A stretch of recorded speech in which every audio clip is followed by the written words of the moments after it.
Hello, hello. It's Jacob Hill with GRC Academy. I'm here with Dr. Ron Ross from NIST. Dr. Ross, how are you today? Oh, Jacob, I'm doing great, and it's great to be with you today. Thank you so much for coming on. And folks, if you're enjoying the podcast, please take a moment to like, comment, subscribe, share, review, all the things. And thanks in advance. It really helps me out. Let's talk about Revision 3 of 800-171. Can you highlight the notable changes in Revision 3? Well, I guess the first change that is most noticeable is that when you look at Rev 2, as I described earlier, our process in doing the tailoring, we wanted to take some of the complexity in 853 and trim it down. So the statements, the requirements were a little bit more terse. They weren't as well defined. And over time, that document, those requirements in 171 are tied to 853. That's the source document for all the requirements in 171. So what happened since that original version in our Rev 2? Well, 853 Rev 5 was published. When that happened, the moderate baseline, which is what the 171 was based on, was changed. And we added some controls to that moderate baseline. So over time, we have to update 171 so it's consistent with that latest moderate baseline. That was the first thing. The other thing we discovered is that although the requirements were fairly high level and fairly clearly stated, the lack of specificity in those requirements were causing problems both for implementers and assessors. It's kind of a two-edged sword. You know, when your requirements are very high level and simple, it looks better in general when you first look at it. But then when you actually have to implement it, it leaves a lot of questions unanswered by the implementer. And of course, that same problem exists for the assessors. They were going to assess a very high level generic requirement. They had to actually break it down into those assessment procedures and the determination statements, if you will, so they could do an assessment and have something that made sense and was credible. Well, we also looked at our long-term desire now. We had two frameworks emerging. We had the RMF and we had the 853, and now we have the privacy framework, the cybersecurity framework, and people like to think of the 171 as a framework as well. People said, you got too many frameworks. You need to start to consolidate some of this stuff because at the end, it's all the same anyway. So we said, okay, we're going to make a strategic design decision in Rev 3 to move the requirements back toward the original intent of 853, which means more specificity. And as part of that process, we had to bring in something called the organization-defined parameters, which for those of you who aren't familiar with that, it's the variable part of our security controls that was never really in 171 Rev 2. It actually was in 800-172. We had variables in those 172 requirements and various requirements. But the requirements to be consistent with Rev 5 on the security control side, moving back toward the original language. And we'd like someday not to even have to have a 171 separate set of requirements. We'd like to be able to express those 171 requirements exactly in the language of 853 using the concept of an overlay, which is nothing more than a specialized view of a set of requirements or controls that apply to a specific community of interest, technology, or environment of operation. So that's the high level. And of course, the public comment period was tremendous. We got, it looks like almost a couple thousand comments. We're going through those now. We're sorting them out, making sure the ones that are in scope or out of scope are defined. But we did get an awful lot of comments back on the ODPs. And so, well, I can't tell you exactly what we're going to do with those. There will be some changes going from the initial public draft to the final draft on the ODPs. But I'll just kind of leave it there, but you can expect some changes for sure. Talking about that feedback, I know you're still in your analysis process and all that, but was there anything that maybe surprised you or like, wow, that's a great point? You know, I think the feedback has been pretty consistent over the years. I think when the CMMC program started and the 800-171 made its first appearance in that program as part of the DFAR, the biggest issue, I think, bar none, was been the cost to small and medium-sized businesses. And look, it's a fair point. When you look at even the requirements that were in Rev 2, and now what's in Rev 3, and there's arguably more things in Rev 3 than Rev 2. It can be a heavy lift for a small or medium-sized business. What a lot of people don't understand, though, is that is an issue that's outside the scope of what NIST can do. In other words, our primary responsibility at NIST is to define the security requirements based on our controls that are tethered to the moderate baseline, because that's the level of protection required for CUI at the federal level. You know, one of our assumptions is that information does not lose value when it goes over the fence. So you have to have the equivalent safeguards and countermeasures. Now, how our individual customers are going to solve that small and medium-sized business problem, that really is up to them to decide how they're going to do that. It's not an easy problem, but there are ways to do it, whether you provide secure enclaves or whether you provide a limited basis, the hardware, the software, the firmware with those safeguards and countermeasures built in. There's probably 10 different ways or a cloud solution that could be determined to provide like a FedRAMP moderate or FedRAMP high solution. But those decisions are outside the scope of what NIST responsibilities and our authorities are. But I do acknowledge it's a problem that has to be solved by the customers out there. And that I'm sure they're going to come to a solution. What it is, I can't say as yet, but I'm sure there's a lot of smart people thinking about that right now. A question on the ODPs. Do you think that there will be an opportunity for the Joint Task Force or some other centralized entity to populate those ODPs so that the agencies don't all have to do that individually? What are your thoughts there? Yeah, I think that's the heart of the issue that we're struggling with now, because we get a lot of input. Now, next to the small, medium-sized business cost, I think the next most commented topic that people comment on were the ODPs. There's a reasonable discussion taking place. How many do we think we actually need? Is there an opportunity to scale those down? But I can't tell you that they're not all going to go away. There will be some ODPs left, even if we scale them back. And I'm not saying how many or what we're going to do yet, because we haven't decided. But the need for ODPs is clearly there in certain circumstances. The question is, how do those ODPs get assigned? That was the big topic of interest. A lot of people want NIST to define those values for those ODPs. We stopped doing that a long time ago in 853. NIST does not have the authority or the responsibility to define those parameters. Those are usually best served by having a policy or some kind of a law, regulation, or government-wide policy that would address those specific values for those parameters that are part of the controls in 53 or now the requirements. The reason is because as soon as we would pick a value, I guarantee you there would be parts of that community that would stand and say, well, that's not going to work for us. We're X, Y, and Z type of organization. And our mission is this. I don't want to have to back up my system every 10 minutes. That's totally inappropriate. For some customers, every 10 minutes may not be enough, but some customers may want to go through monthly or weekly backup. It's just an example of a kind of a variable in one of our security controls. So you can see the problem. So we said that problem has to be solved by somebody up the chain, if you will. It could be someone like OMB. It could be somebody who is designated that was like NARA, the National Archives and Records Administration, because they are the executive agent for the CUI program. Or another interesting concept is the Joint Task Force. And that's one of the things that's been broached at the task force. Would it be appropriate for the group to get together and have all the agencies around with all their customers that they have contracts with and say, okay, what would be a reasonable set of values, either specific values where they could agree, which is pretty hard to do sometimes, or it could be a range of values from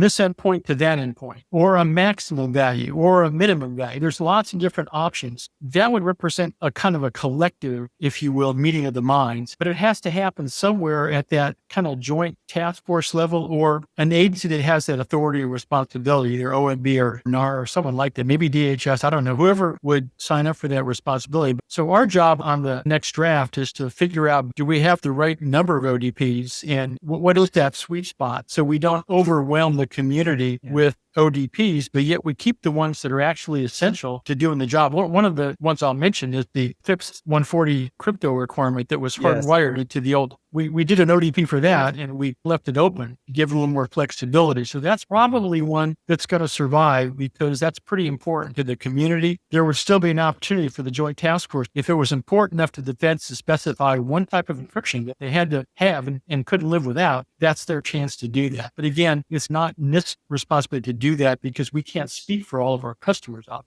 Mm-hmm. Awesome. Thank you.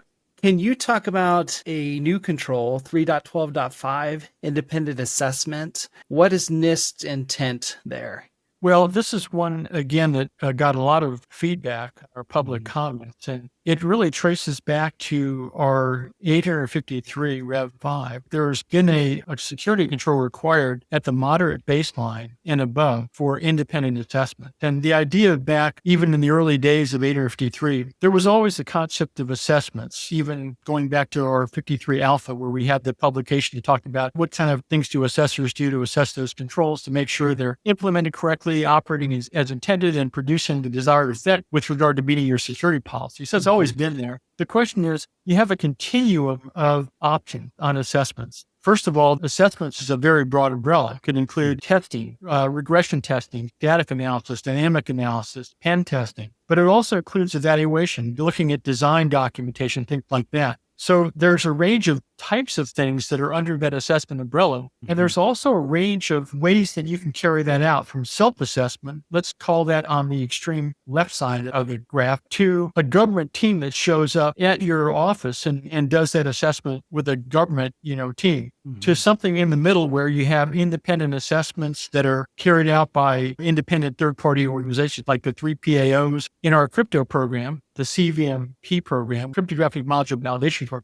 Those are independent testing laboratories that are accredited. Our common criteria labs are accredited. And then the government has oversight. They look at the results to make sure that those results are independent and they meet the quality standards of what assessments are all about. So when you have a self-assessment, it's certainly simpler for the organization. It probably costs less money because they're doing it themselves. But you also have to look at the possibility of things going wrong. And a self-assessment, if you don't do it right, and there's a problem that shows up in that system, and a vulnerability didn't get closed down or something, we look at the impact of that to the mission or the business. So for low impact systems, it's always been NIST philosophy that self-assessments are just fine because if you make a mistake, there's only limited adverse impact on your system or your mission coming out of that mistake. However, when you go up to moderate impact systems, we're now looking at serious potential adverse impact on the mission and business if something goes south and there's a breach or there's something that's exploited and that system capability goes away or you have an exfiltration problem or something like that.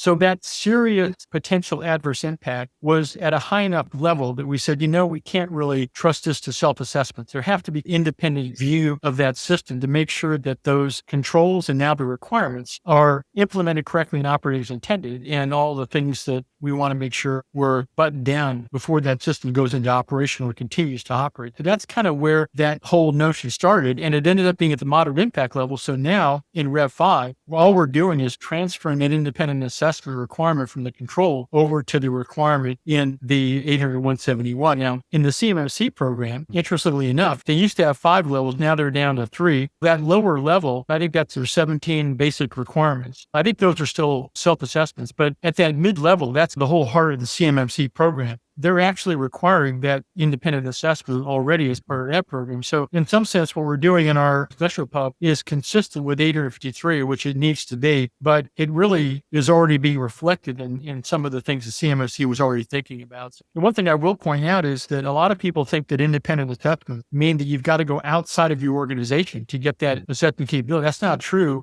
In our 853 publication, we define independent assessment as part of that control. And we talk about ways that you can have independence and still have people within your organization conducting those assessments. There have to be some degree of separation. So the people who are conducting the assessment aren't on the same chain of command, if you will, or they can't have undue influence. In other words, the basic idea is if you're an assessor, you've got to be able to take an honest look at that system and those requirements or controls and bring bad news to the boss without feeling any sense of retaliation or undue influence. So if that can be set up by separate parts of the organization where they're under different management chains, so that separation is there. And ISO talks about that a lot in their accreditation guidelines. There's a whole guideline about what separation means as far as self-assessments and making sure you have independence in that regard. So I didn't want to make it sound like everyone's got to go out and spend a lot of money on going outside the organization. Sometimes organizations have that innate capability and they can take advantage of that to do those independent assessments from within their own organization structure. And as you mentioned, this is not a unique requirement. In the ISO world, you have a third party come in and do a certification assessment, and then they come back for surveillance audit throughout those 3-year cycles. So thank you very much. Let's talk about something in NIST 800-171. And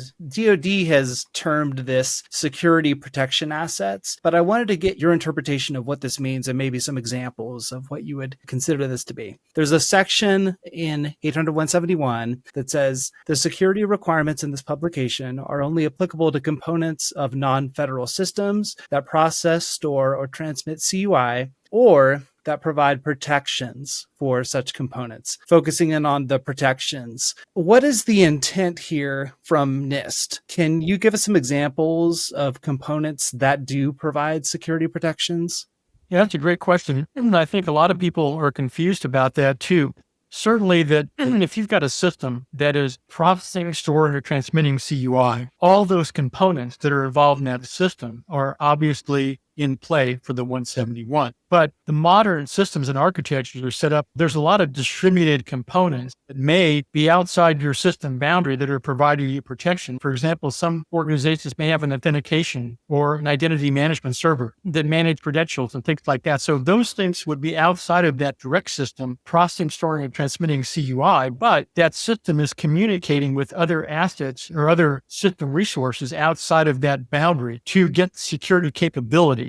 There's a term we use in the world of FISMA called inheritance, where if you are managing an enterprise, and let's say you've got several different systems within the enterprise, a lot of times the security controls in 853 will be focused on the individual systems, but we also have a concept of inheritance. So the notion of common control was something we developed early on because there are lots of places in organizations where you can have a security control implemented that provides a common capability for all of those systems that are operating that inherit that. Some of the best examples might be on the non-technical side, a contingency plan or an incident response plan. That would typically be started out as a common control. That would be a contingency plan that applies to the enterprise writ large, or the incident response plan. And the idea is to develop the common control first and then all the downstream systems inherit that capability. Now, a lot of times, though, individual systems may have specialization needs that common control cannot provide. Let's say there was a contingency plan or incident response plan provided by the enterprise, but your individual system may have specific requirements that extend that contingency plan or specialize it down to your particular system. Same thing with an incident response plan. You might have several systems that are just not that important. Maybe there's one critical system, and your incident response plan has to include what happens when that critical system has an incident.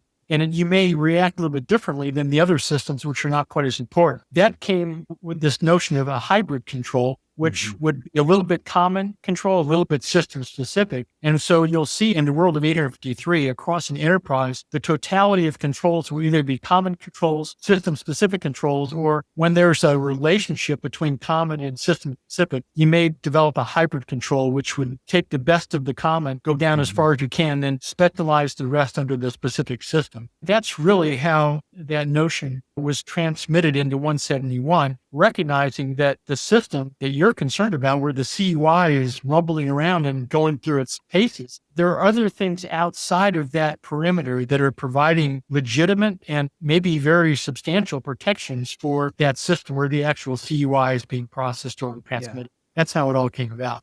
Okay, thank you. Let me add another example here, and I'd like to get your read on this. So Sure. I've seen this interpreted two ways. The part about that provide protection for such components. I've seen it said, okay, that means antivirus. That means a vulnerability scanner. That means a lock on a door or a security guard. Provide protections, right?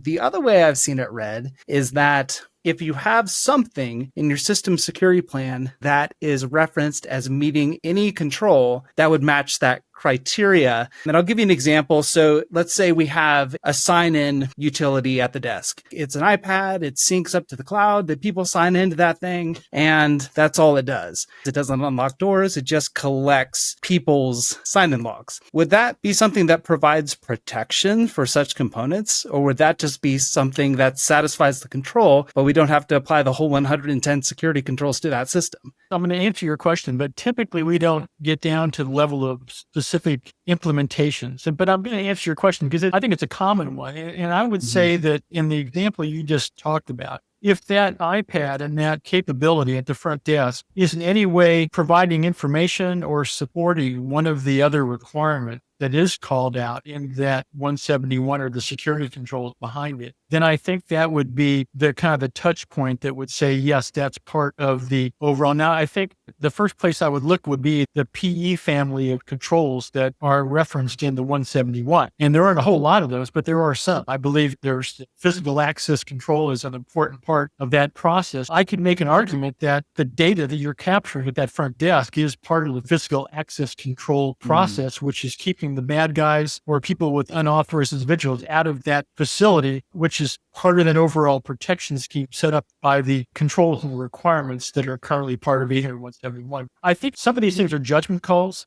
And I think at the end of the day, every organization has to make those implementation decisions. The only advice I would give is it has to make good common sense. Why most people fail these assessments is that a lot of the assumptions they make are not documented. So when the assessor comes through, they're left with interpreting what you meant by that. And the best thing you can do as an organization implementing the requirements in 171, this would apply to 853, is that in your security plan, just document all your assumptions. Paint a picture of what your strategy is to implement the control or the protection mechanisms. So when the assessor comes in, they don't have to guess what's in your head. They can see what path you take. Now, they may disagree with that, but a lot of times, if you make a good, cogent argument, common sense argument, and you can back it up with a rationale and justification, then in 9 out of 10 cases, you're going to be just fine. Now, there aren't times when you just go down the wrong rabbit hole and you're in the wrong place. And that's why assessors add value, because their job is to take an independent look at what you've done. They understand 53 and they understand 171, at least they should. Yeah. But what they don't understand, and this is one of the problems, is they don't understand the environment of operation and the specific missions of that organization and the context of how each organization is implementing those requirements and controls to support their mission and business operations. So it's kind of a juggling act, it's a balancing act. On one side, you can be very dogmatic and you can go by the letter. On the other hand, a good assessor is going to understand the context of how those requirements and controls were implemented with regard to that organization's mission, business operations, and say, are they implemented to the degree that it does exactly as NIST is talking about? Are they implemented correctly, operated, intended? And here's the big part.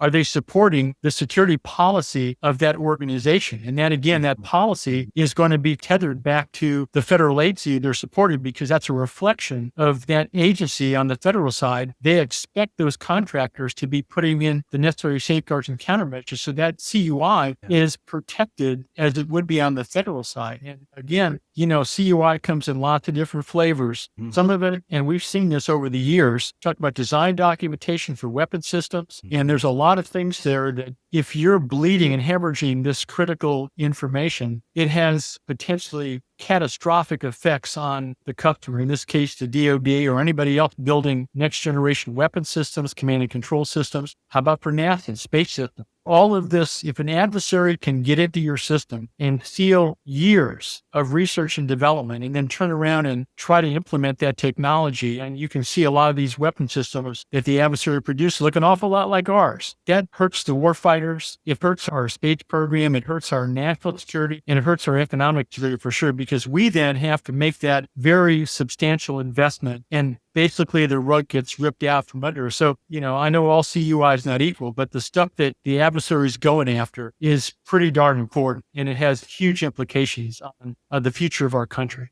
One of the items we saw in the NIST 800-171-R3 feedback, and has been for some time, was NIST providing some implementation examples. I know in the past I've heard that you all don't want to do that because, in the words that were used, it was typically interpreted as the gospel truth and the only approved method. Someone on LinkedIn mentioned this, and I thought it was a great idea, was a collaboration with industry to provide examples or a number of examples for the controls that would perhaps be reviewed by NIST just as a sanity check, but not come from NIST, but come from industry. Right. What are your thoughts on something like that?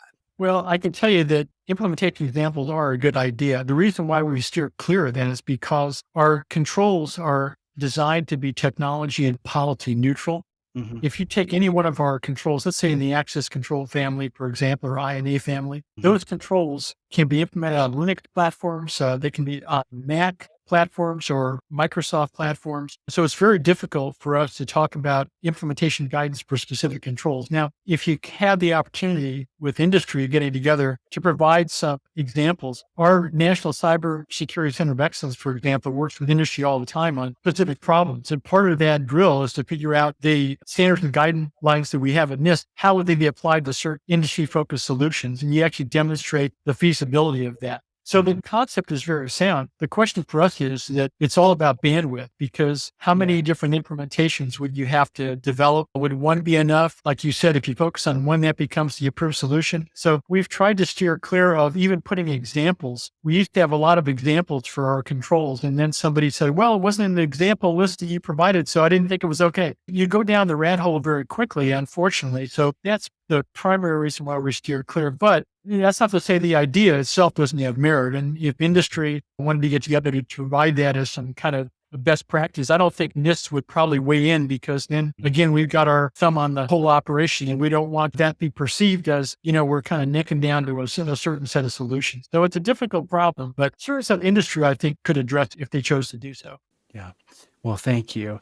Any last thoughts that you'd like to add? No, I think it's been great. I really appreciate taking the time for this kind of longer podcast. I know it's a long time to listen, but there's so much to talk about in our field. And we have so many tremendous professionals in the field of cybersecurity, whether they're working in federal agencies or private sector, academic universities. I have such respect and appreciation for all those people in the trenches that do this job every day. It's not easy. They get up and they're underappreciated, probably underpaid in many cases. And my job has always been the easy job of developing the standards and the guidelines. The hard part is doing the things that you do and all your colleagues through the trenches. And I take my hat off to them. I salute them, and I hope to be able to serve and make their lives easier in the future. And again, thanks for this extended time today. Yes. Thank you so much. It's been an honor. Really appreciate it. Thanks a lot, Jake.